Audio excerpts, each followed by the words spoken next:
Сәлем достар, сіздермен бірге Ернар Алтынбек. Бүгінгі видеода тұңғыш президент Нұрсұлтан Әбішұлы Назарбаев жайлы 10 факті біле аласыздар.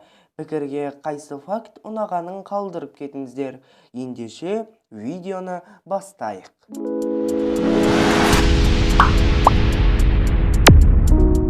Алғашқы факт.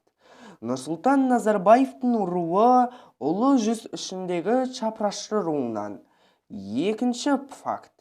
Нұрсұлтан Назарбаевтың анасы Әлжан. Анасына арнап Әлжан ана атты ауыл есімін ашқан. Үшінші факт. Нұрсұлтан Әбішұлы Назарбаев жас кезінде мектептен жоғары оқу орнына түсе алмай қалып, банкте күзетші болып 2 ай қызмет етті. Төртінші факт. Нұрсұлтан Назарбаевтың президент болмас бұрын күзетші, металлург жұмыстарын атқарған. Бесінші факт. Mercedes-Benz, Audi, BMW және тағы да басқа немістік маркалармен қатар автокөлік фанаттардың қатарында тұңғыш президентіміз де бар екен. Оларды әр кездесуінде ала жүреді екен. Алтыншы факт.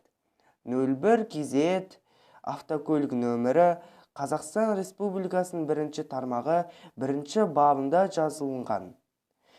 Жетінші факт.